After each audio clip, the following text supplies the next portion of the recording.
Hi, I'm Mark from Trail Buddy. We're moving on to our next steps. I hope everybody can hear me a lot better. We invested copious amounts of money in some better audio. There we go. But tonight we're going to bring this to the next stage.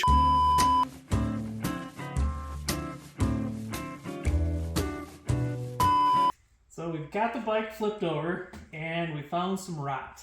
So what I've got here is I've got some heavy duty epoxy seam sealer. And I've always really wanted to try this, so you guys will be experimenting with me. So typically what we do with this is we're sandblasting the whole frame down, and then I would take a MIG welder and I would just slowly tack weld this all back together and build it all back up, grind all the weld down and smooth and try to make it look as stock as I absolutely can. So this one we're rotting down here, which is pretty common. This little shelf here holds debris, whatnot, and then another place, it's where this pinch weld is. On the top side, you'll get a bunch of junk in there around the seat latch, or to the left and the right of the seat latch. So I'm going to take the filler here and I'm going to bring it in all these little pieces. We'll get a close-up shot in a second, but and then up here, we're going to try to repair this as best we can. Other than that, we haven't found any other damage to the entire frame. So I'm going to load this up on my gun, and I'll probably cut the nozzle a little heavy. So this stuff here is designed to bridge gaps and fill in these without, you got to be a little careful because I've got a little tape behind a couple of these spots where I'm probably bridging a little bit more than maybe I should per se, but for this one, for our little resto mod, I'm more worried. I just don't want to get, water and crap up inside the frame compartment when we're out riding around, razzing around, having fun. And I want to also try to stop the rust the best we can, because we're going to try to put some paint in the inside to help stop the rust and try to seal it up and make it look a lot better without really going to town and repainting everything. So this one, our standard is we usually break the whole bike down, sandblast it, and do the body work, and we put it all together. But for this one, I wanted to try to go through the experiment of trying to make a good, fun rider with the resto mod setup. So we're not really hurting a pristine bike here, because this one's got some issues. So we showed you the motor issues before with the side covers all broken and snapped, but this one now on top of that has some pretty good rot issues. So it's not necessarily in a structural area, it's just in more of a visual area here. And we'll get the gun loaded up and we'll get some work done.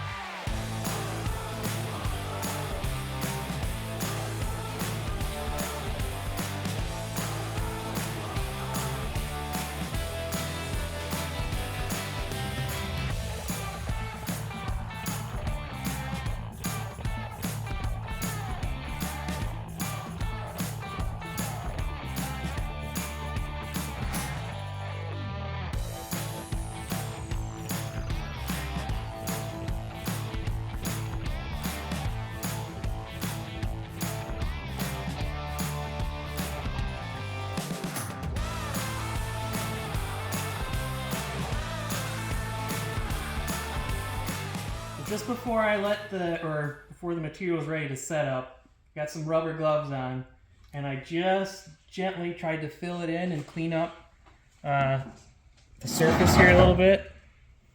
Tried to make sure that all my seams were filled in really nice, and anything that looked a little bit questionable,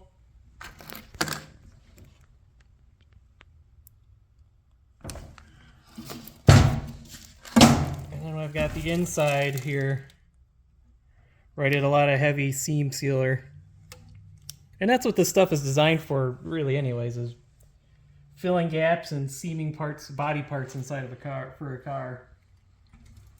But we've got this done. We're going to let this set up, and then we're going to get ready to, we're going to try to blow out some of this rust that's flowing around, but then we'll get ready and we'll set up. We'll paint the inside and outside. So we got everything all taped up here, so that way I can get in here and spray, and I can kind of watch my overspray a little bit, so I don't get any of my nice painted parts on the parts that you're going to see when stuff's not installed on it. So we've got that here, and we'll also try to get in from the inside here where the engine goes. And we filled in all the holes so that way when we're spraying through the inside, we don't get blow by and we don't get paint coming out to our outside, to our old original paint here. So we'll let this set up and we'll get ready to spray. One thing that's interesting here when we're looking at it is there's missing paint from the factory on the back here where the fender covers it up. So that's raw metal here along the edge. And then this is barely covered. I can feel it with my nail. So it's pretty easy to see why it all rotted out here and started to rust, because there was no paint on it from Honda. That's nice. So we're gonna spray in here. I've got everything taped off, but I don't want to get overspray on. And we'll go here and we'll cover all up the bare metal now and the rust spots.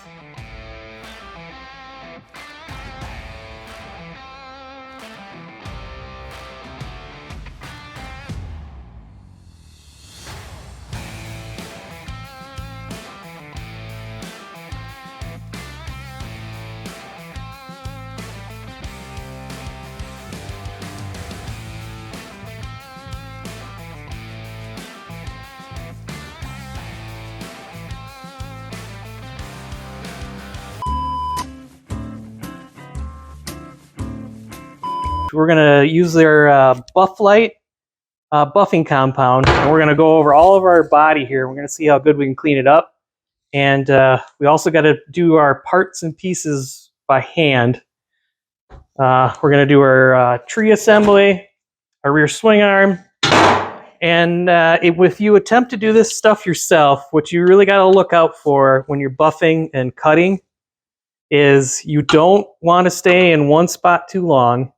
And you don't want to go by, let's say, this area up here, this weld seam. You don't want to let the buffer catch that, because what it'll do is this is super fine. We think about it like it's grit, or think about like sandpaper.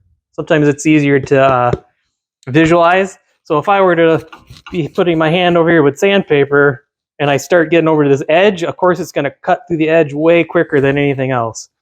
So everywhere where it gets to be sharp edges and stuff, we're going to use our microfiber towel, and we're going to do those sections by hand, especially these round surfaces. We're definitely going to do those by hand. And our rear swing arm, you can even see on the edges here, I think over the lifetime of people cleaning this and washing it and using it, these edges here, all the candy color here is wore through.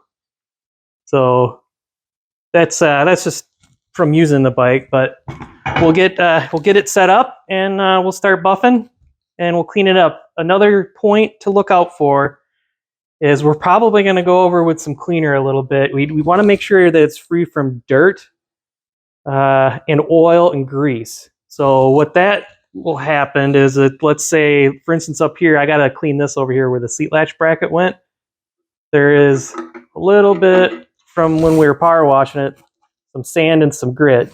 So what you don't want to have happen is you don't want to be here cleaning up and then pick up a bunch of sand or grit, because then you'll have horrible swirl marks here in our paint. And this is the old school paint. So what we also need to be careful with is there's no clear coat on top of this. This is straight color.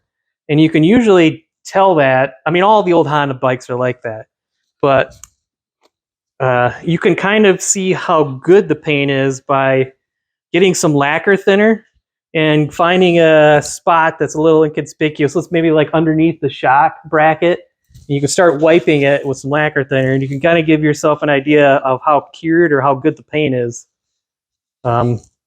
before it'll come up. And that'll give you an idea of how hard you can work it. So, and you really got to watch your color when you're cutting, because this is think about it like a sandpaper. As you're going through all this stuff, you don't want to be sitting here. Let's say there's one real bad spot where you're trying to get out some swirl marks. That is problematic, and it's easy to do. It's tempting because what you're sitting there, you're trying to clean it up. Oh, it's looking better, and then all of a sudden you start buffing away your color. So the paint layers on this, you have silver underneath, and then you've got your, let's just call it a single stage cover coat that has the color / candy. So that is also the gloss on this older style paint. So like the new stuff that we paint, we've got the silver base, we've got the dye color, and then we clear coat over top of it. The old stuff, it's the silver base and then the single stage over top of it that has the shine. So on this one, it's really nice and shiny where the decal covered it up. So that gives us a little bit of idea of what we're hoping to achieve. So we're going to try to get rid of the dull look and any big swirl marks and any other, let's call it baked on or legacy gunk. So we'll get started. So earlier I was talking about using just a little, now you do be very careful with this. Now the only reason I'm using the lacquer thinner now is I know I'm going to go over it with a buffing compound. So that'll, and then after we buff it, we'll wax it to seal it. So there is a bunch of really nasty, like we'll call it overspray on here, on this part here. So what we'll do is we'll throw a little bit of lacquer thinner on this and we'll wipe. So now there's a little itty bit of color kind of coming with it, but we're making sure that here's a bunch of bad stuff. Now I can only wipe a little bit and then the solvent will start eating the paint. So I'm just cleaning off where someone got paint on it. All right, so up here there's a little, this is really, it's the most dangerous way to do it, but it is the quickest and the best way to really lift off stuff from your painted surfaces. So this older paint, really pretty tough stuff, but like I'm going really quick. I'm not totally dousing it and just trying to pick up all the, on this one here, somebody got paint out. Like somebody must have been spraying something by it and there was paint all over the top. The unique thing about these older bikes is, man, when I used to paint quite often, I'd get so worried about getting really good coverage, but an original Honda bike, there is really poor coverage around the hard to get areas. And I get it too, because when I would paint often, if you got the layer too heavy, the dye would pool here and it'd look really dark, and the runs with candy is awful because it gets really dark. All right, so I'm just taking, there's a little bit of grease there. I think we're good. All right. So I'm going to do one last little check before I start throwing the buffing compound at it. Now the paint setup that we did earlier really turned out pretty nice in terms of how to seal, and then the inside or outside here, inside the frame, we used a rust stop and then a flat black. So we did it for the inside, the back here where the fender will cover most of it. But before we did that, we did a really nice heavy seam sealer. Now the nice thing about the epoxy seam sealer is it never truly hardens all the way. So it'll allow it to move just a little bit as the bike flexes. We've got that all dried, and I've got a little overspray that even after we taped everything all off, I got a little bit of black over here in the back.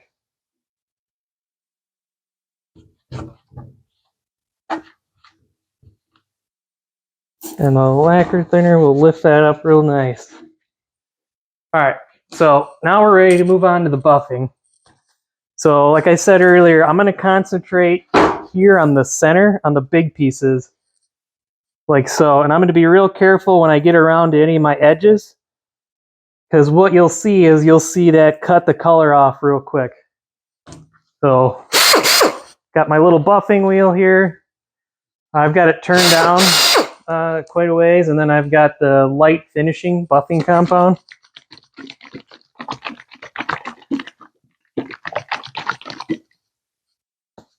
And I've kind of gotten in the habit of putting the buffing compound kind of a couple little dots as I go along.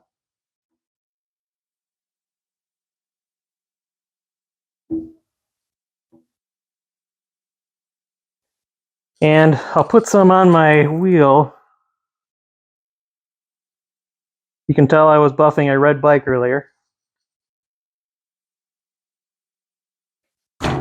And I'll work that in there, because otherwise, when I go to turn it on, it'll cover me.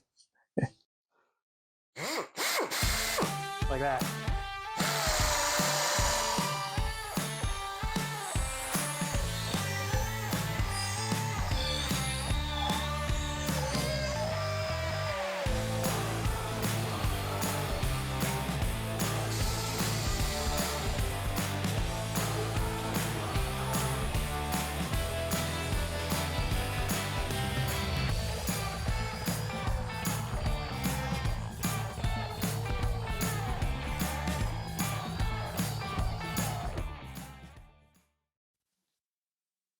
Can you hear the mariachi music playing in the background?